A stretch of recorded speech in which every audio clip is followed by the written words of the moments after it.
மன்னருக்கும் இது கடுமையான உத்தம். 10, 8, 18 நாள் பாரத போர். இந்த பாரத போர்ல இன்னைக்கு அத்தையா விளங்கி வரக்கூடிய குந்தமாதேவியை நான் பார்க்க வேண்டும். அத்தை குந்தமாதேவியை பார்த்தாயா? இல்லங்க, நான் பாக்கலங்க. நீ பாக்கல? பாக்கலங்க. அப்படின்னா நான் இன்னும் கொஞ்ச நேரத்துல இங்கே இருக்கலாங்க. எங்க அத்தையை சந்திக்கின்றேன். ஆகட்டும். அத்தை, அத்தை.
எங்கும் இருக்கும் ஏகாந்த மூர்த்தியே, பெருமாள் பெருமானே, அவதாரம் கொண்ட அவதார மூர்த்தியே, அடியேன் ஒத்தையாகப்பட்டவன் திருவடி பாதங்களுக்கு 1000 கோடி வந்தனம் கண்ணா.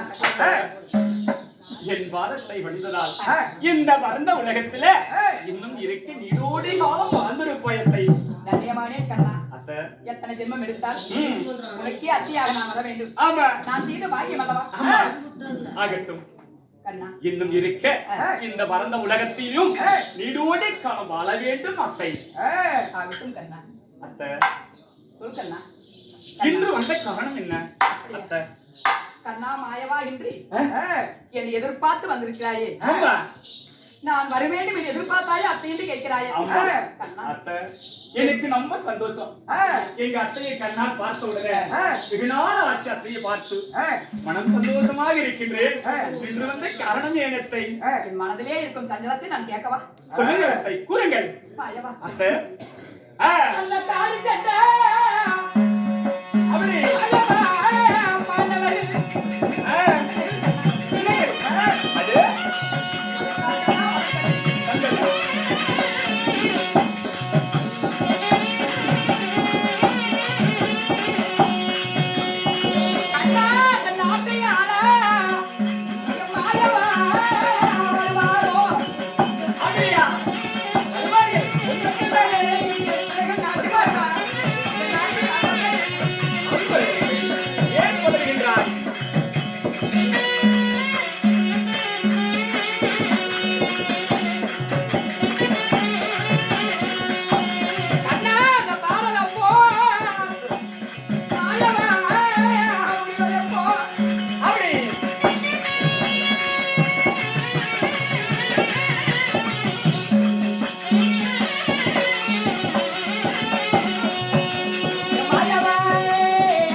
மனதிலே ஒரு சஞ்சலம். 18 நாள் பாரத போர்க்களத்தை ஆரம்பம் செய்து 16 நாள் சண்டை முடித்து விட்டது. சரி, என் பிள்ளைகள் ஆயின் துணை கொண்டு என் பிள்ளைகளே 5 ஜெயம் பெற்று வந்தார்கள். இறப்பது 2 நாள் சண்டை. அண்ணா, இந்த 2 நாள் சண்டைகளே காட்டிலே என் பிள்ளைகள் நாட்டுக்கு வருவார்களா? இந்த அத்தியாவத்தை கைப்பற்றி வாழ்ந்திருப்பார்களா? உன் பிள்ளைகள் 17வது நாள் சண்டையிலே யார் ஜெயம் பெற போகிறான், என்ன நடக்க போகுது, இதுவெல்லாம் புரியாமல் தான் கண்ணா உன்னை அழைத்தேன். எனக்கு ஆறுதல் கூறினா நான் சந்தோஷம் கொள்வேன் அல்லவா? உனக்கு ஆறுதல் வேண்டும். என் பிள்ளைகள் நலமா இருக்கின்றார்களான் கேட்கின்றார்கள். உன் பிள்ளைகள் அனைவற்றவர்களும் நலமாய் இருக்கின்றார்கள். ஆனா ஒரே ஒரு சந்தேகம். என்ன கண்ணா? அத்தை, நான் கேட்கிறேன் என்று ஏதொன்றும் கோபப்பட வேண்டாமே. அத்தை, தாங்கள் கேட்டு நான் என்று கோபப்பட்டிருக்கிறேன். கேளு கண்ணா. அத்தை, நான் என்ன கேட்கிறேன்னா, சுரூபமா கேட்கின்றேன். உனக்கு 5 பிள்ளைகள் மட்டும்தானா? வேற எதுவொன்றாவது இருக்கின்றதா அத்தை? கண்ணா, அத்தை, என்ன கண்ணா? மாமா குட்டி கேட்கும் வார்த்தையெல்லாம் விதையாகவே இருக்கிறதே. என்றுமே கேட்காத வார்த்தையானது சரி, இன்று கேட்ட வார்த்தை விதையாக இருக்கிறது கண்ணா. அத்தை, மாயவா, ஏன் அத்தை? ஏதோ நான் கேட்டு விட்டேன் என்று உனக்கு தயக்கமா? இல்லை கண்ணா, இல்லை. அத்தை, 5 பிள்ளைகள் தானே, இது உலகம் மறந்த விஷயம் அல்லவா? ஆமா. தாங்கள் கேட்டு தெரிய வேண்டுமா? இல்ல உங்களுக்கு தெரியாதது என்ன கண்ணா? அப்படியா? அத்தை, நன்றாக யோசித்து சொல்லுங்கள். 5 பிள்ளைகள் தானால் வேற ஏதாவது பிள்ளைகள் இருக்கின்றதா? கண்ணா, அத்தை, புரிகிறது கண்ணா. ஆ, நீ சூதுக்காரன் அல்லவா? ஆ. என்னிடத்தில் நான் மறைக்க முடியுமா? அத்தை, கண்ணா, நான் ஏதொன்றும் சூது செய்யவில்லை. தாங்கள் மனதிலே வைத்திருந்த வார்த்தைகளை என்னால் வைத்திருக்க முடியவில்லை. கேட்க வேண்டிய நேரம் வந்துவிட்டது, அதை கேட்டு விட்டேன் அத்தை. அப்படியா? அத்தை, ஆகட்டும் கண்ணா. சொல்லுங்கள்.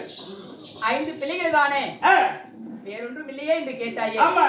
அப்பொழுதே புரிந்து கொண்டேன் கண்ணா. ஆ, நான் அறியாத பருவமாக இருக்கின்ற பொழுது ஆமா.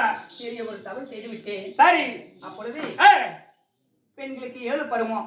ஆ, அறுவை, தெருவை, ஆ, பேரிளம்பெண், ஆ, பேதை, ஆ, பதுமை, சரி.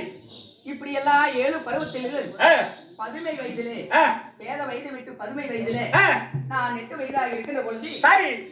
தூர்வாசன உபதேசத்தினால் ஒரு குழந்தை பெற்றெடுத்தேன். ம்.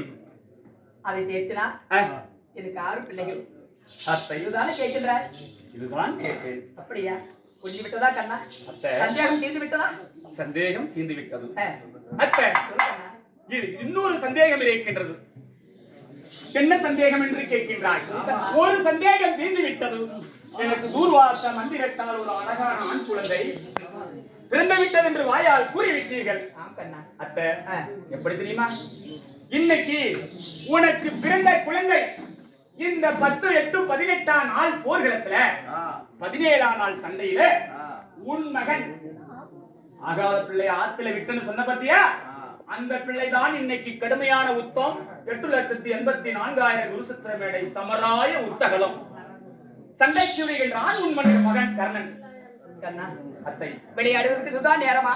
ஆ, அறியாத பருவமாக இருக்கின்ற பொழுது ஆ, அந்த தூர்வாசன் உபதேசத்தால் குழந்தை பெற்றெடுத்து ஆ, ஒருவருக்கும் தெரியாமல் ஆ, ஆற்றில் விட்டு விட்டேன் அந்த குழந்தையை. ஆ. அலையோடு அலையடைத்து அந்த குழந்தை மனிதருக்கும் அல்லவா? அலையோடு குழந்தைதான் இன்று சண்டைக்கு வர போகிறா. ஆ, உன் பிள்ளைகள் ஐவிடத்துல சமர்ப்போர் செய்ய போகிறார் ஆ. அப்படின்னு சொல்கிறீர்கள். அத்தை, வேடிக்கையான வார்த்தை அல்லவா இது? ஆத்திரையில விட்டு பிள்ளை அங்குதான் சமாளிக்கின்றான். அத்தை,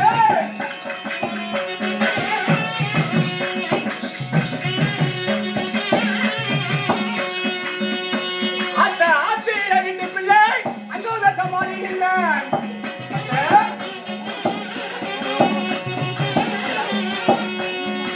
இந்த தலையில விட்ட பிள்ளை அவன் சரணையாக ஆளுகிறானே.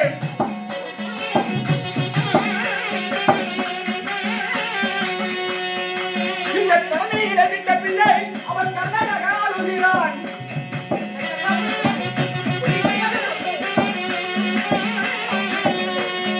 அத்தை,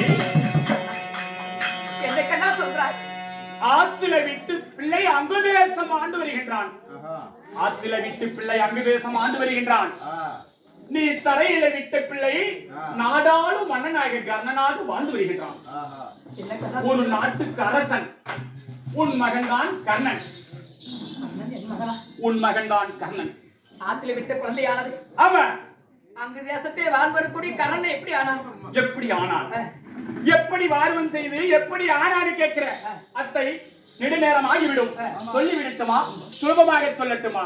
சொல்லு கண்ணா. அத்தை, ஆத்தில விட்டு பிள்ளை அன்று ஒரு நாள் தேர் ஓட்டி என்று சொல்லக்கூடிய ஆத்தங்குளக்கரைக்கு திருதநாட்டியும் தேர்வாகனும் ஆத்தங்குளக்கரைக்கு சென்றார்கள்.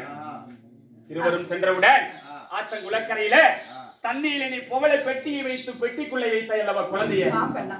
அந்த பெட்டியிலே உன் மகனாகப்பட்ட குழந்தை பெட்டியில் வைத்து விட்டு தண்ணீரை விட்டவுடன் உடனடியாக குளக்கரைக்கு நீராடி வந்தவர் விரத நாட்டிலும் தேர்ப்பாகனும் இருவரும் பார்த்தார்கள். அந்த பெட்டி வருதென்று சொல்லிவிட்டு அந்த பெட்டியை ஓடி தேர்ப்பாகன் எடுத்து விட்டான். தேர்ப்பாகன் எடுத்தவுடன் உடனடியாக விரத நாட்டில் கூறுகின்றார், பெட்டி உனக்கு, பெட்டிக்குள்ளே இருப்பது எனக்கு. கண்கள் தெரியாத திரதநாட்டியன் அப்பொழுதே எப்படி சொல்லுகின்றான் அப்படின்னு சொன்ன உடனே இந்த குழந்தையாகப்பட்டது திரதநாட்டின் வாழ்த்து பாருவம் செய்து அரவக்கொடி துரிய மன்னன் அன்னவன் ஒரு நாடை கொடுத்து அங்கு தேசம் என்று ஒரு நாட்டையே ஆண்டு பட்டம் சூட்டி வைத்திருக்கின்றான் துரியோதனன். துரியோதனன் தரப்பில் இன்னைக்கு வருவன்தான் கர்ணன் 17ஆம் நாள் சண்டைக்கு வருகின்றான். தாங்கள் இடத்தில் கூறிவிட்டேன். நான் வந்த வேலை முடிந்து விட்டது.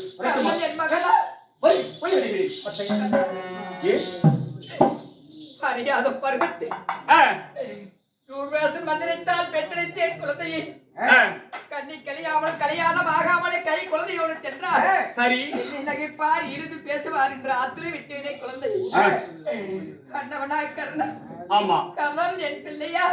உன் பிள்ளை, உன் மகன்.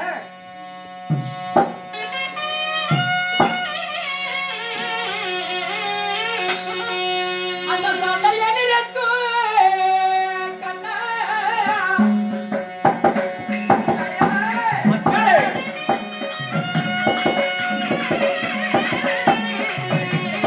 அப்படியா?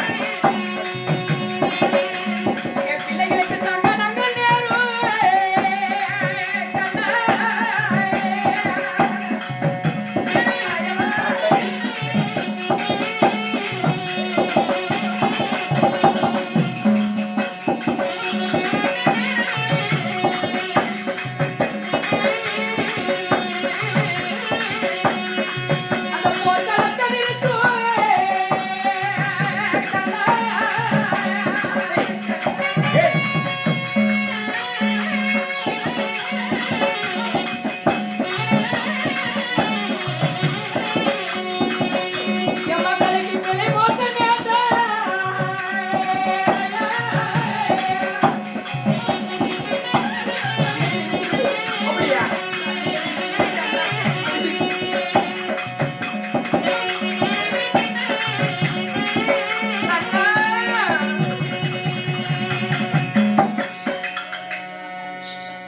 சண்டையை நிறுத்திவிடு கண்ணா. இத்துடன் சண்டையை நிறுத்திவிடு. அறியாத பருவத்திலே பெற்றெடுத்த கர்ணன் என் மகன். 5 பிள்ளைகள் என் பிள்ளைகள். இந்த நாட்டுக்காக மண்ணுக்காக அனைத்து போகின்ற பூமிக்காக 6 பேர் என் பிள்ளைகளை சண்டையிட்டு மடிவது. கண்ணா என் கை விரலால என் கண்களை குத்துவதை போல ஆகிவிட்டதே. சண்டையை எத்துடன் நிறுத்திவிடு கண்ணா. சண்டையை நான் நிறுத்தி விடுறதா இருந்தா இன்றைய தினத்துல உன்னால் தான் ஆக வேண்டும்.